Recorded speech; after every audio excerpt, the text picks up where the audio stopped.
இல்லை எனக்கு புரியலை. ஆக மொத்தத்தில் டாஸ்கில் எதுவும் நடக்க போகிறதில்ல, டாஸ்க்குக்கான ப்ரோமோவும் நீங்கள் போட போகிறதில்ல, நல்ல டாஸ்க்கும் நீங்கள் கொடுக்க போகிறதில்ல. ஏங்க போன சீசன் வரைக்கும் இந்த வாரம்லாம், இந்த 8வது வாரம்லாம் கடுமையான டாஸ்க்கு போச்சுங்க.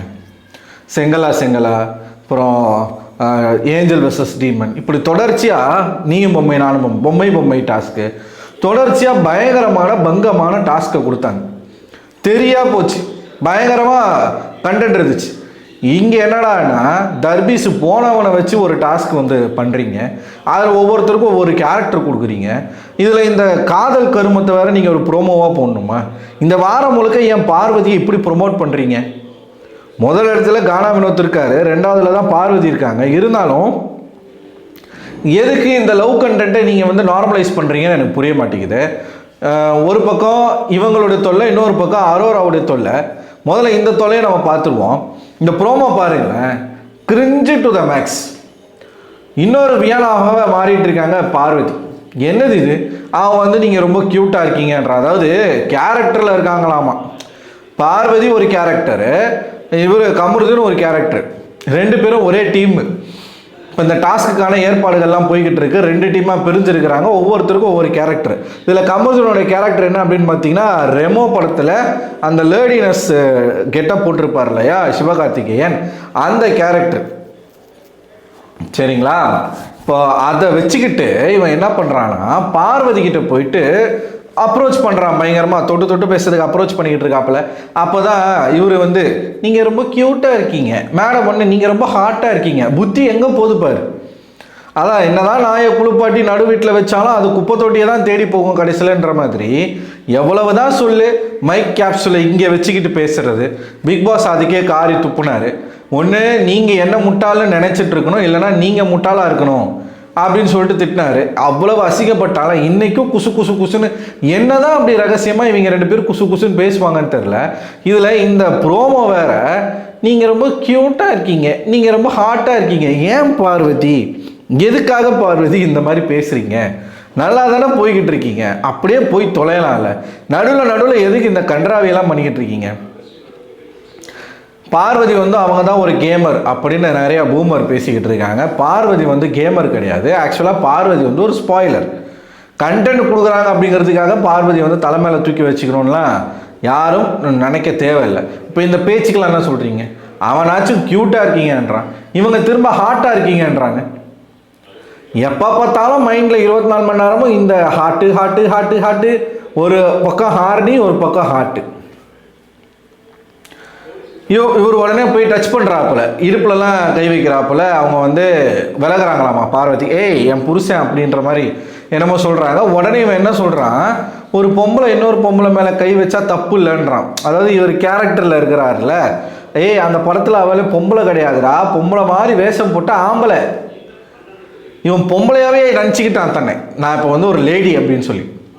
ரெமோ படத்தில் அவர் ஆம்பளை தான், பொம்பளை கெட்டப் போட்டிருந்தாப்புல, பேசிக்காக அவர் ஆம்பளை. ஆனால் ஒரு பொம்பளை இன்னொரு பொம்பளை மேலே கை வச்சா தப்பு இல்லைன்றாப்புல. இவர் அடுத்து ஒன்று சொன்னார், அதை பார்த்தீங்களா? அவன் எடுக்கிற முடிவு நமக்கு சாதகமாக தான் இருக்குது. வடிவேல் டைலாக் வசதியாக இருக்குதான். இப்போ இவங்க 2 பேருக்கும் ஒரே டீமு, இவர் வந்து லேடி கெட்டப்பு, அதனால் ஃப்ரீயாகவே என்ன வேணாலும் பண்ணலாம். லிட்ரலாக அந்த ஃபர்ஸ்ட் ப்ரோமோ அதை பார்க்கும்போது எனக்கு கமருதனை பார்க்கும்போது எக்ஸாக்டாக பூர்ணிமா தான் தெரிஞ்சாங்க என் கண்ணில். அந்த கெட்டப்பில் அவர் உட்காந்துருக்கும் போது அப்படியே HSL பூர்ணிமா தான். நீங்கள் வேணால் அந்த ஃபர்ஸ்ட் ப்ரோமோ திரும்ப கூட பாருங்கள், அப்படியே இருக்காப்புல. ட்வின்ஸுன்னு கூட சொல்லலாம் அவங்கள. இந்த ஒரே மாதிரி 7 பேர் இருப்பாங்க அந்த மாதிரி கூட சொல்லலாம். எக்ஸாக்டாக மேட்ச் ஆகுது 2 பேருக்கும். ஸோ உடனே வந்து 2 பேரும் டான்ஸ் ஆடுறாங்க, இவர் சுற்றி விட்றாரு, என்னென்னமோ பண்ணுறாங்க. இந்த ஸ்டெப்புலாம் எதுக்குடா இதெல்லாம் ப்ரோமோவாக போடுறீங்க? ஷோ கன்றாவி. ஒரு பக்கம் இந்த மாதிரி இருக்குங்க, இன்னொரு பக்கம் சீசன் 1ல் வந்து ஒரு விஷயம் நடந்துச்சு. ஜூலி வந்து அவங்களுடைய ஆடை வந்து கொஞ்சம், ரொம்ப இல்லை, கொஞ்சம் வந்து அநாகரிகமாக இருந்தது. அப்போ வந்து பிக் பாஸ் வந்து ஜூலி கிட்ட கூப்பிட்டு வார்ன் பண்ணி, இதை வந்து குழந்தைகள் எல்லாம் பார்க்குற ஒரு நிகழ்ச்சி, அதனால் உங்கள் ஆடைகளை ஒழுங்காக போடுங்க அப்படின்னு சொல்லியிருப்பாப்புல. இன்னொருத்தருடைய ஆடையை பற்றி பேசுறதுக்கோ விமர்சனம் பண்ணுறதுக்கோ நமக்கு தகுதி இல்லை அப்படின்னு ஒரு கருத்தை நீங்கள் சொல்லுவீங்களே ஆனால் அது பப்ளிக் பிளேஸில், அதாவது எப்படி சொல்கிறது, அது வந்து சாரி நான் பப்ளிக் பிளேஸ்ன்ற மாதிரிங்க, அது ப்ரைவேட்டாக அவங்க ஒரு விஷயம் பண்ணுறாங்க அப்படின்னா அது ஓகே. இல்லை ரோட்டில் ஒரு பொண்ணு போட்டுக்கிட்டு போகுதுன்னா அது அவங்க விருப்பம், அதை நம்ம கேட்க போகிறது கிடையாது.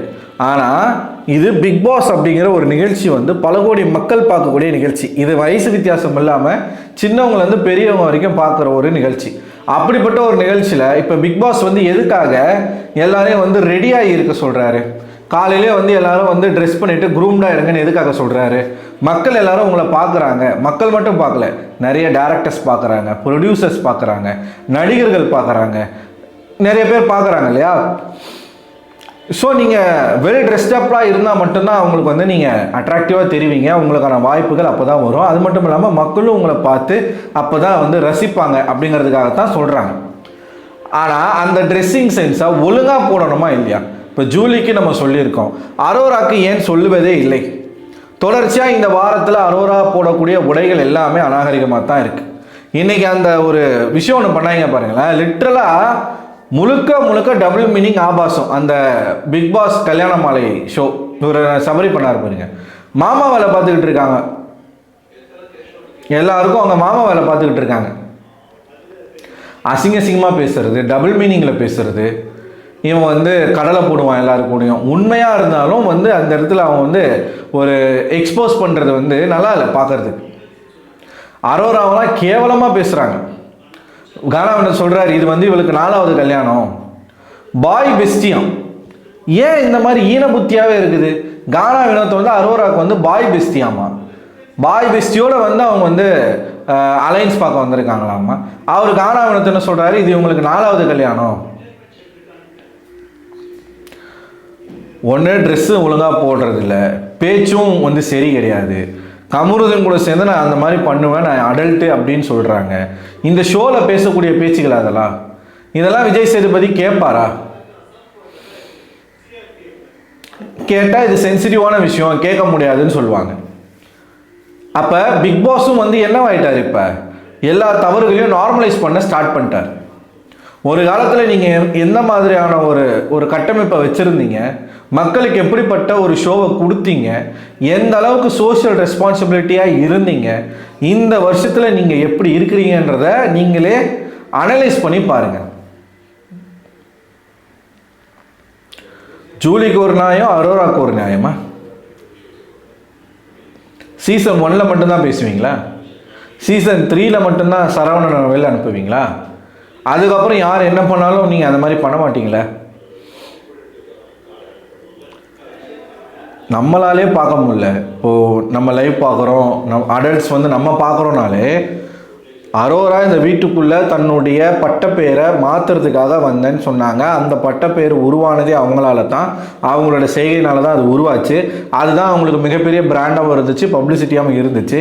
அந்த பேரை மாற்ற போகிறேன். இப்போ ரம்யா எப்படி வந்து நான் ஒரு ஆட்டக்காரி, ஆடலும் பாடலும் நிகழ்ச்சியில் ஆடக்கூடிய ஒரு நடிகை, ஒரு ஆட்டக்காரி, அந்த பேரை மாற்றணும் அப்படின்னு எப்படி ரெக்கார்ட் டான்ஸில் ஆடுறவங்க அது அசிங்கமாக இருக்கும், அந்த பேரை மாற்றணும்னு சொல்லிட்டு இவங்க எப்படி வந்தேன்னு சொன்னாங்களோ அதே மாதிரி தான் அரோராவும் சொல்லிட்டு வந்தாங்க.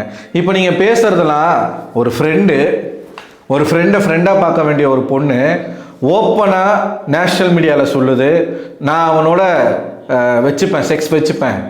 அதுதான் அதுக்கான அர்த்தம். நாங்கள் 2 பேருமே அடல்ட்டு, எங்கள் 2 பேரையும் ஒரு ரூமில் தனியாக போட்டால் நாங்கள் என்ன வேணாலும் பண்ணுவோம், அது வேறு, அது லவ் கிடையாது அப்படின்றாங்க.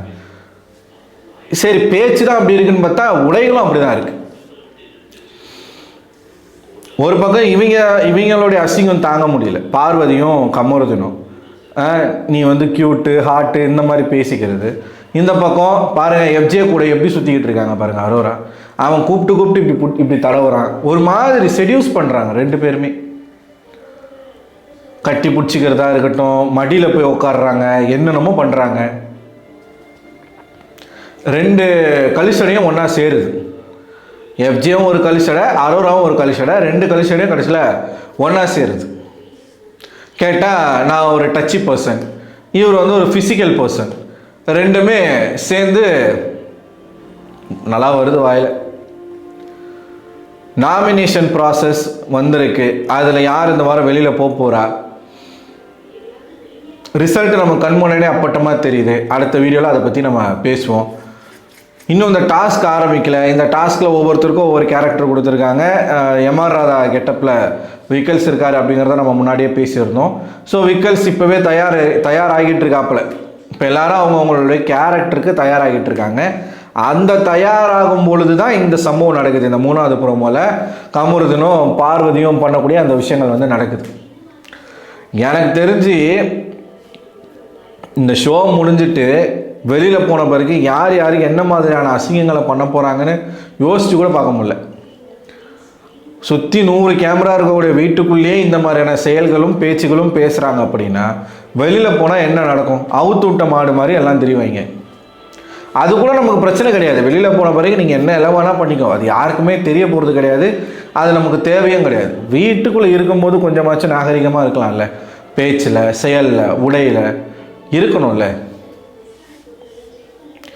ஸோ இது வந்து இது வரைக்கும் நடந்த விஷயம். இதை பற்றி நீங்கள் என்ன நினைக்கிறீங்க? இவங்க பண்ணக்கூடிய இந்த ஒரு ஆபாச லவ், அது லவ்னு சொல்ல முடியாது, ஆபாசம். இந்த ஆபாசமான செயலையும் அரோரா அவர்களுடைய உடை எனக்கு பார்க்கும்போது அநாகரிகமாகவும் ஆபாசமாகவும் தெரிகிறது. உங்களுக்கு அந்த மாதிரி தெரிஞ்சால் கமெண்ட் பாக்ஸில் கமெண்ட் பண்ணுங்கள். அடுத்த ஒரு வீடியோவில் உங்களை சந்திக்கிறேன். அதுவரை உங்களிடமிருந்து விடை பெறுவது நான் அரவிந்தன்.